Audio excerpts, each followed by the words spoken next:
Your partner can't stop crying. The truth about that document is worse than expected. The room feels like it's holding its breath, the air dense with unspoken fears. The paper rests on the kitchen counter, plain and unassuming, but its words slice like a hidden edge.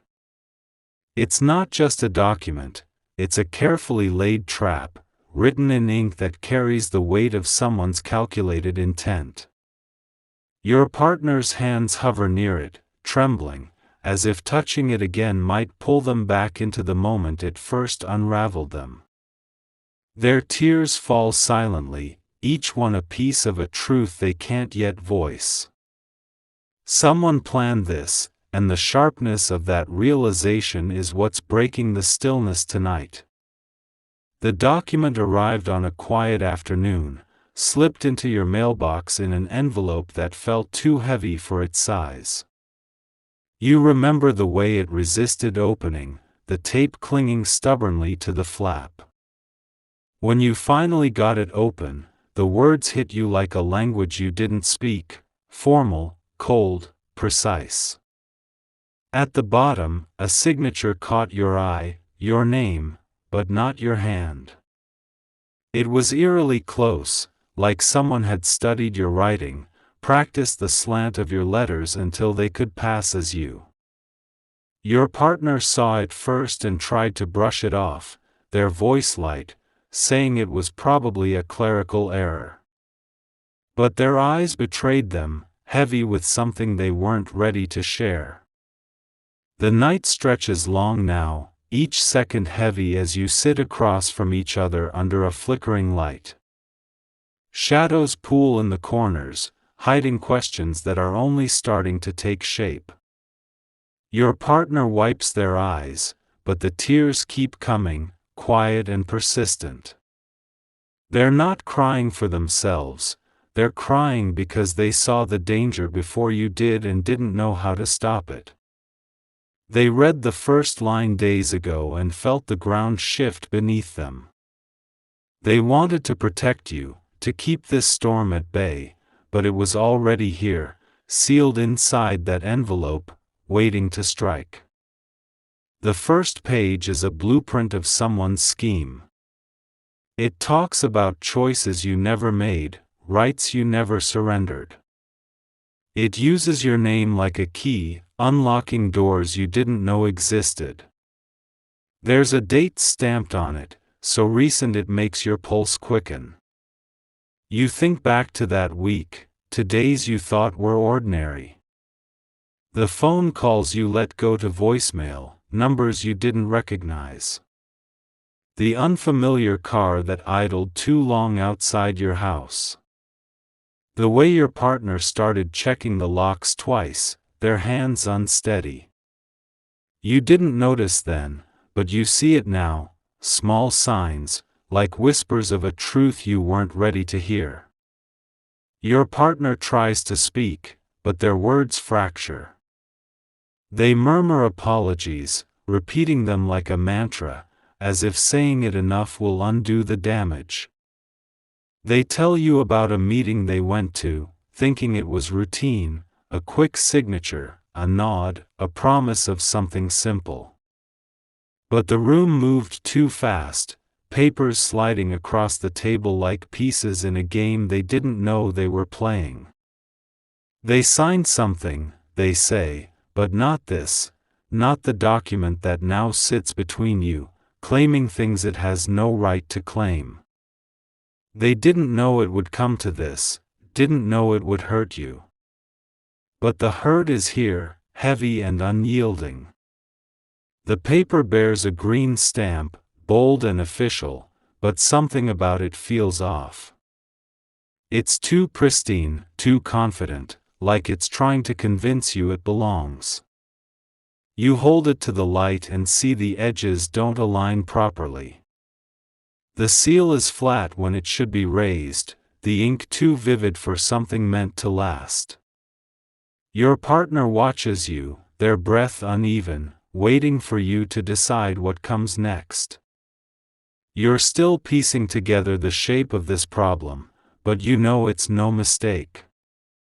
This document is a mechanism designed to move parts of your life without your consent. Someone out there knows your routines, your trust, your name. They've turned that knowledge into a blade. You stand, because sitting feels like surrendering. You walk to the window and look out at the street, dark except for a lone street lamp casting a faint glow. You think about the person who crafted this document, who sat somewhere and planned this moment. They knew you'd be here, with your partner crying and your world tilting. They counted on your confusion, your fear. But fear isn't what you feel now. It's something sharper, something steady, like a flame finding its strength. You return to the counter and pick up the document. Your partner flinches, as if they expect your anger to turn on them. You don't let it. Not yet. There's work to do, and anger won't help. You start reading, line by line, letting the words sink in. The document speaks of a transfer, a decision, a permission that carries your name but not your voice. There's a clause that claims you agreed to something you don't understand. There's a code, a mix of letters and numbers, that feels like it belongs to a system larger than you. You write it down, every digit, because details are where the truth hides. Your partner watches, their tears slowing but not stopping. They're waiting for you to say what this means, but you don't have all the answers yet. You know this isn't the end. You tell them to get a notebook, to write down everything they remember about that meeting, who was there, what was said, how the papers moved. They nod, grateful for a task, and start writing. The scratch of the pen is the first steady sound in hours, a small anchor in the storm. You take out your phone and snap photos of the document, every page, every corner, every smudge. You don't know what matters yet, but you know nothing gets discarded. The night shifts, less oppressive now, more like a challenge you're ready to face. You think about the person who sent this document, who thought they could slip it into your life unnoticed. They didn't expect you to notice the stamp, the signature, the way the ink doesn't sit right. They didn't expect you to stay calm, to start building a plan. But you are. You're thinking about the calls you'll make tomorrow, the questions you'll ask, the proof you'll demand.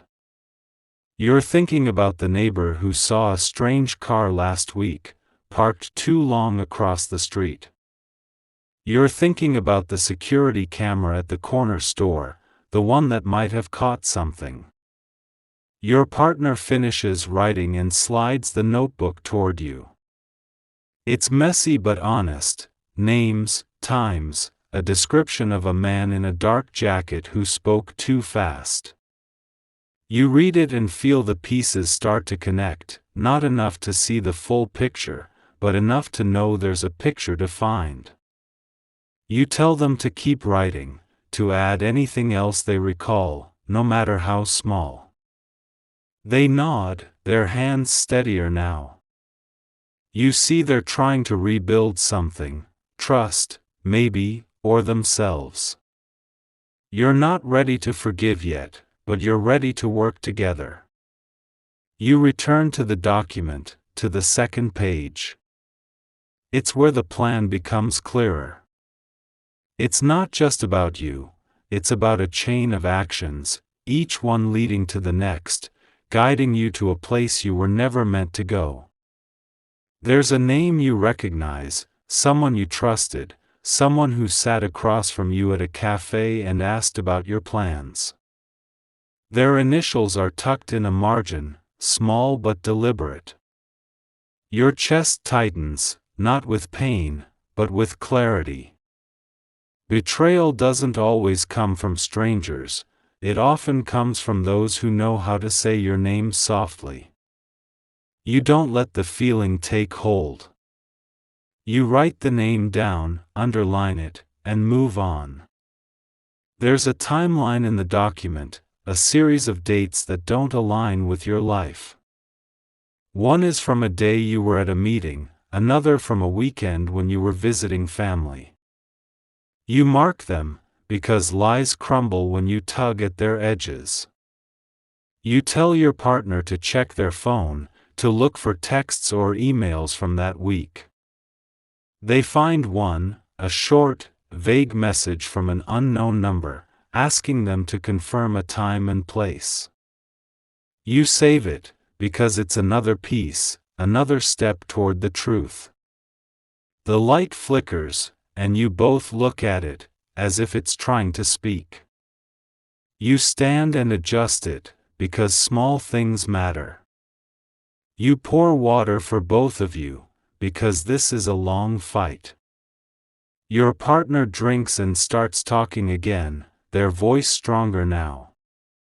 They describe the meeting, the way the room felt too small, the way the man in the dark jacket kept glancing at the door. They signed because they thought it was something else, something minor. They didn't read closely enough. They know that now. You listen without interrupting, letting them say it all. The truth needs room to breathe. When they're done, you tell them mistakes happen, but hiding them doesn't. They nod, and their eyes meet yours, steady for the first time tonight. You see something there, not just guilt, but a promise to do better.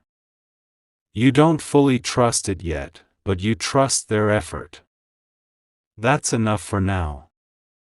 You turn to the third page, where the words grow thicker, like a barrier meant to overwhelm. But barriers can be crossed, and you're learning how.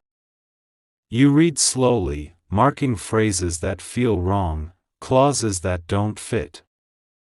There's a section about a transfer of authority, something that claims you gave up a right you didn't know you had. You copy it down, word for word, because you'll need to know exactly what they're claiming. You notice a watermark, faint but present, and hold the paper to the light. It's not right, too plain, too clean, like someone forgot to make it complex. You tell your partner to search for the company named at the top of the page. They grab their phone and start typing, their fingers quick now. They find a website, but it's bare, a logo, a generic contact form, a number that rings to nothing. You search the address listed, and it's a parking lot, not an office. You save the screenshots, because every dead end is a clue. You're building a case, not with anger, but with care. You're not letting this document win. The night feels alive now, like it's on your side. You're not tired, you're awake, every sense sharp. You think about the person who made this document, who thought they could outsmart you. They didn't expect your patience, your memory, your refusal to panic. You think about the offices you'll visit tomorrow, the questions you'll ask, the way you'll say your name like it belongs to you alone. You think about the neighbor who saw the car, the camera that might have caught it, the clerk who might remember a man in a dark jacket. You tell your partner to rest, because tomorrow will be long. They hesitate, like they're afraid to leave you with the document. You tell them you're okay, and you mean it. They go to bed, and you stay at the counter, reading the document again. You're looking for the cracks, the places where the lie shows through. You find one on the fourth page, a reference to a law that doesn't exist. You look it up, and the internet confirms it's a fiction, a made-up rule. It's another flaw, another thread to pull. You make a list of next steps. Call the registry and ask about the code. Visit the notary and show them the initials that don't belong. Check the bank, because if this is about money or property, they'll have records. You write down the neighbor's name, because they might remember more. You note the date of the meeting your partner attended, because someone else was there, and they might talk. You're not reacting anymore, you're moving forward, step by careful step, like you're walking through a fog and know the path is there. The morning comes bright and sharp, and you're ready. You dress like you're going to a meeting that matters, because you are. Your partner wakes up and sees your list, your notes, your photos. They look at you like they're seeing you anew.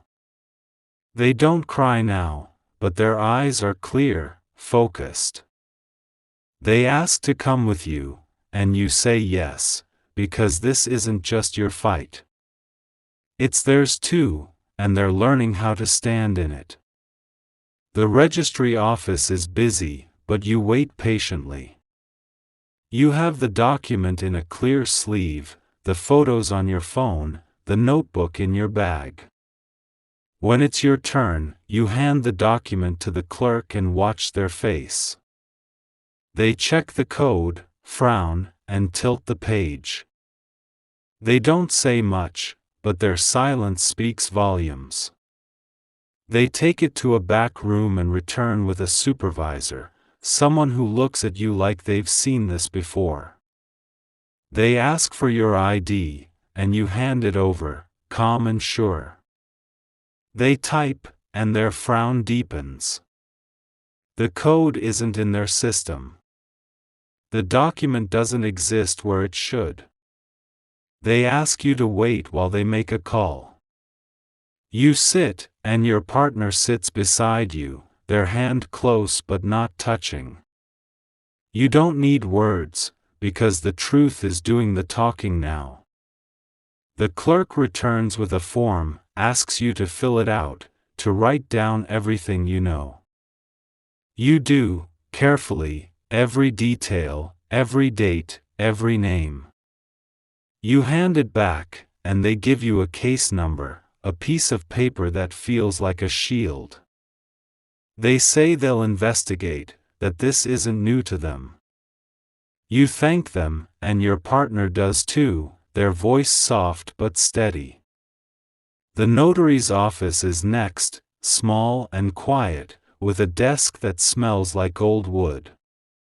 The notary takes one look at the document and shakes their head. The initials aren't theirs, and the stamp is wrong. They show you a real one, and the difference is stark, the texture, the weight, the way it catches the light. They make a note, take a copy, and say they'll file a report. They give you a name, someone to contact for more answers. You thank them, and your partner echoes you, their voice stronger now. The bank is last, because you know this might be where the document was meant to land. The manager listens as you explain, their face calm but serious. They check their system, and nothing shows up under your name, not yet. They flag your account, set alerts, make sure no one can touch what's yours without you knowing. They give you a card with a number to call if anything changes. You leave feeling lighter, like you're reclaiming pieces of your life someone tried to steal. Back home, the counter feels different. The document is still there, but it's not in charge anymore.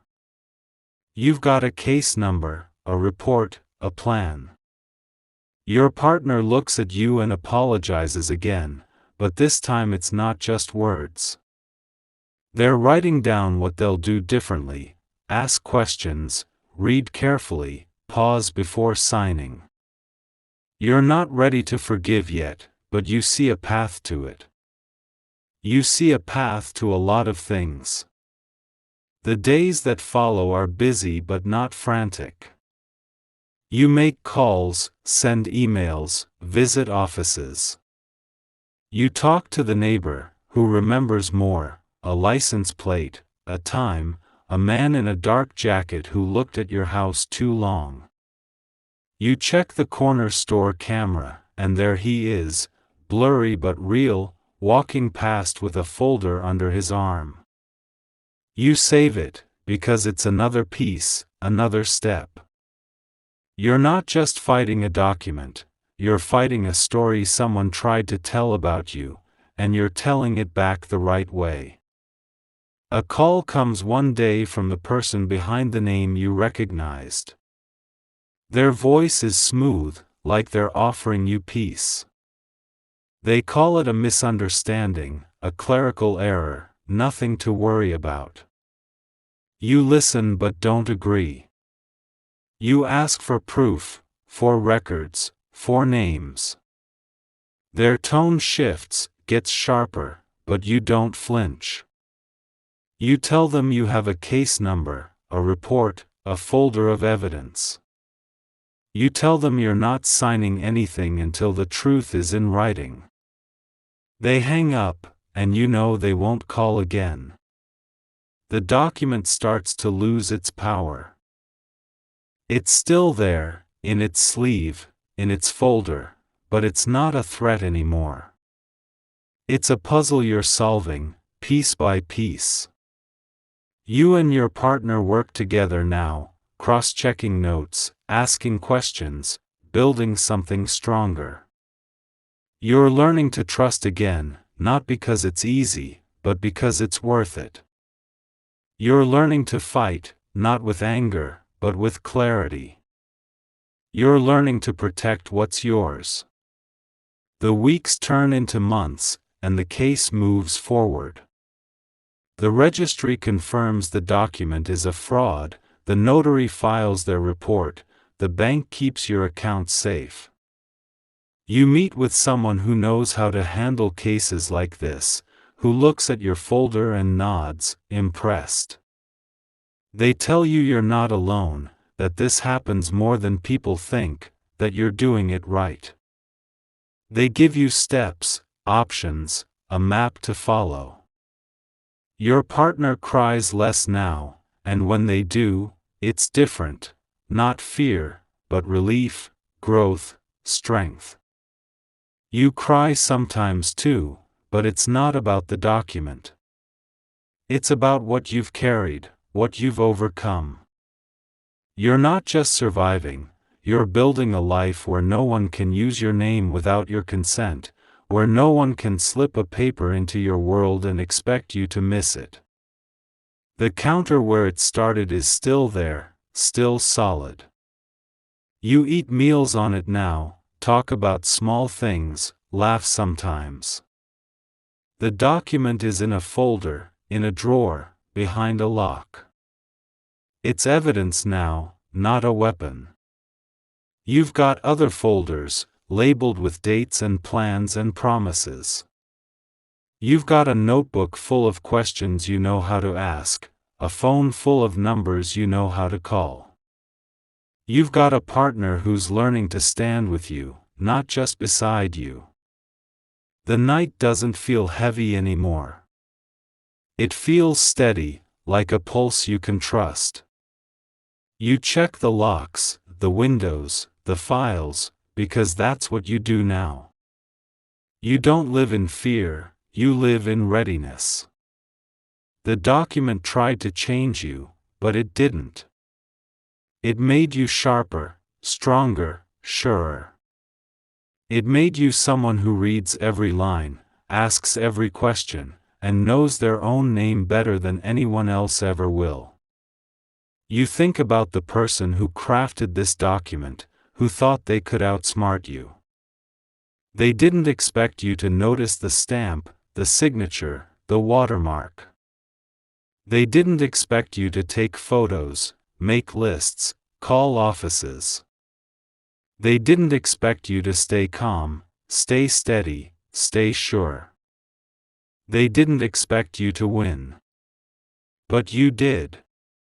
And you will again, if there's ever a next time. Because now you know what to do. Now you know who you are. The months pass, and the world feels clearer. You start noticing things you overlooked before, the phrasing of a letter, the tone of a call, the weight of a conversation. You keep records, not out of fear, but out of habit. You save emails, jot down notes, ask questions. You're not afraid to seem cautious, because caution has kept you safe. Your partner learns this too, and it changes them. They pause before agreeing, check before signing, speak before staying silent. You're becoming a team, not just in this fight, but in everything.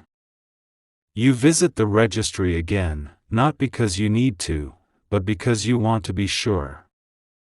The clerk recognizes you, nods like you're familiar. They check their system and confirm the case is closed, the document voided, your name clear. They hand you a letter, official and stamped, that says you're free of it. You hold it like it's a victory, not because you won, but because you fought. The notary calls with an update. They've traced the initials to someone who's done this before, someone now facing questions they can't answer.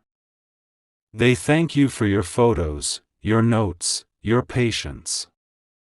They say it made a difference, not just for you, but for others. You feel a shift, like you're part of something larger, a quiet network of people who refuse to let their names be misused. The bank sends a routine email, confirming your alerts are active. You reply, because you check everything now. You notice a new teller one day and ask for their ID, just to be sure. They smile, not offended, and show you. You smile back, because trust is earned, and you're learning how to give it wisely. Your partner surprises you one evening with a small gift, a new notebook, leather-bound, with your initials on it. They say it's for the future, for all the things you'll plan together. You smile, because it's more than a notebook. It's a promise, a reminder that you're building something new, something stronger. You thank them, and they hug you, their arms steady, their heart sure. The house feels different now, lighter. The counter where it all began is just a counter again, a place for meals and laughter and plans. The document is filed away, a relic of a fight you won. You've got other folders now, filled with dreams and goals and promises. You've got a phone full of contacts you trust, a notebook full of questions you're not afraid to ask. You've got a partner who stands with you, not just beside you, and a life you're shaping together. The night is calm now, the kind of calm that comes from knowing you're ready. You check the locks, not out of fear, but out of habit. You look at your partner, and they look back, their eyes bright, their smile real. You don't talk about the document anymore, but you talk about everything else. You laugh, and the sound echoes through the house, louder than any fear ever was. You're not just surviving, you're thriving, and you're doing it on your terms. The seasons change, and you settle into a new rhythm. You start noticing patterns in the world around you, the way a contract is worded, the hesitation in a voice, the weight of a signature. You keep a small notebook now, not just for this, but for everything. Dates, names, details. It's not paranoia, it's clarity. Your partner does the same, their own notebook filled with careful notes, questions they've learned to ask. You share them sometimes, comparing, laughing at how thorough you've both become. You visit the neighbor one afternoon, not to ask about the car, but to say thank you. They invite you in, offer tea, and tell you they've been watching the street more closely since then. They've noticed other things, strange cars, unfamiliar faces, and they've started writing them down too. You smile, because you're not alone in this. Others are learning to see the world the way you do now, with eyes open and questions ready. The registry sends a follow-up letter, confirming the case is fully resolved.